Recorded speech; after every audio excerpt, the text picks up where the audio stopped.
ملک کے اندر ایک اور جو اہم پچھلے ہفتے واقعہ رونما ہوا ہے اور جس کے آثار ابھی تک ہیں،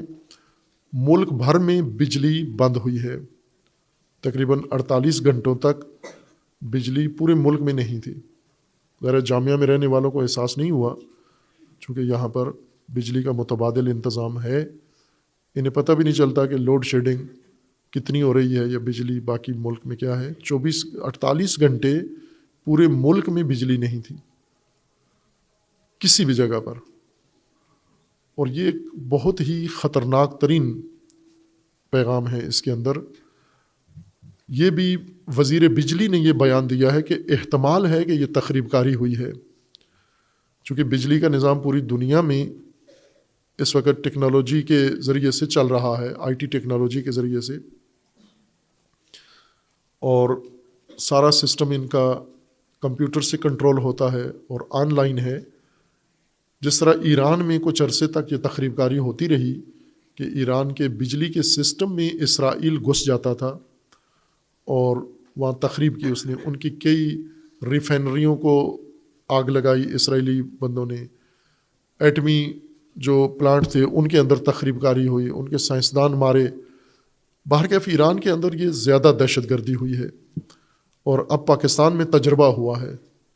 قطعاً اس میں یا بھارت دخیل ہے یا اسرائیل، چونکہ یہ ٹیکنالوجی اصل میں اسرائیل کے پاس ہے کہ دوسرے ملکوں کے انفراسٹرکچر میں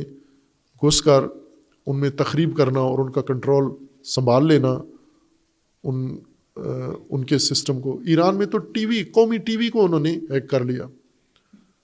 خبریں چل رہی ہیں، قومی جو چینل ہے ان کا، خبروں کا نیوز چینل، سرکاری چینل ہے، اور خبریں چلتے چلتے اچانک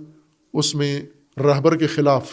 تصویریں بھی اور بیانات بھی آنا شروع ہو گئے ٹی وی چینل کے اندر تہران سے۔ تو اس حد تک ٹیکنالوجی کے ذریعے سے آسانی ہو چکی ہے دوسروں کے سسٹم میں داخل ہونا۔ تخریب کاروں کے پاس یہ ٹیکنالوجی کا تجربہ زیادہ ہے۔ پاکستان میں چونکہ حفاظتی انتظام بھی اتنا نہیں ہے، اور یہ وزیر بجلی نے یہ کہا ہے کہ ایسے ہوا ہے اور خطرناک علامت ہے۔ پھر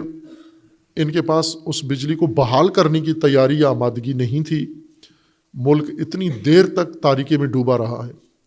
جو ایک سرکاری اعداد و شمار سامنے آئے ہیں اس کے مطابق ان 48 گھنٹوں 24 گھنٹوں میں، 48 نہیں 24 گھنٹوں میں جو اعداد و شمار ہیں، بجلی ابھی تک نہیں آ رہی اس طرح سے ترتیب کے ساتھ، 4-5 دن ہو چکے ہیں، لیکن اس بندش کے 24 گھنٹوں کا جو اعداد و شمار انہوں نے نکالے ہیں اس کے مطابق 400 ارب روپے کا نقصان ہوا ہے بجلی بند ہونے سے۔ ملک کے اندر دہشت گردی ہے، اور بجلی بند ہو ساری رات، ادارے بند ہوں، مشینیں بند ہوں، سسٹم بند ہو، نیٹ بند ہو، کتنی تباہی پھیل سکتی ہے۔ اور یہ تباہی ہوئی ہے۔ ابھی انہوں نے صرف 24 گھنٹوں کے ایک اعداد و شمار ذکر کیے ہیں، لیکن باقی چیزیں سامنے نہیں آ رہی کہ پبلک کا کتنا نقصان ہوا ہے، سرکاری سطح پر کتنا نقصان ہوا ہے، انڈسٹریز کا کتنا نقصان ہوا ہے، اداروں کا کتنا نقصان ہوا ہے، کمپنیز کا کتنا نقصان ہوا ہے۔ یہ تو ہر ایک جب بتائے گا کہ ہمارا اتنا نقصان ہوا ہے تو پھر وہ سمجھ میں آئے گا کہ یہ کیا تخریب کاری ہوئی ہے۔ ایسے میں جب ملک پہلے ہی معیشتی طور پر تباہ ہے، برا حال ہے اس کا، ساتھ بجلی کے اندر یہ رکھنا خطرے کی علامت ہے، اور اس پر کوئی خاص عکس العمل بھی نہیں دکھایا گیا، چونکہ یہ عمل فنی خرابی جو عموماً پاکستان میں بجلی کی کمی ہمیشہ رہی ہے، لوڈ شیڈنگ رہی ہے، اور لوگ گرمیوں میں بالخصوص زیادہ اذیت میں رہتے ہیں، یہ اس نوعیت کی بندش نہیں تھی، یہ خطرناک حد تک تھی۔ یعنی پاکستان کا سیکیورٹی سسٹم پورا، جب بجلی بند ہوئی ہے تو اس کا مطلب یہ ہے کہ آپ کا پورا سیکیورٹی سسٹم بیٹھ گیا ہے، آپ کے بینکس، آپ کے آن لائن سروس، آپ کا انٹرنیٹ، ہر چیز ایک دفعہ ختم ہو گئی ہے۔ اور یہ اتنا بڑا حادثہ ہے کہ اگر کسی اور ملک میں ہوتا تو ابھی تک حکومت بھی ختم ہو چکی ہوتی اور اس کے ذمہ دار بھی سزا بھگت چکے ہوتے، لیکن پاکستان میں ابھی تک یہی نہیں انہوں نے واضح کیا کہ کس نے کیا ہے یہ کام،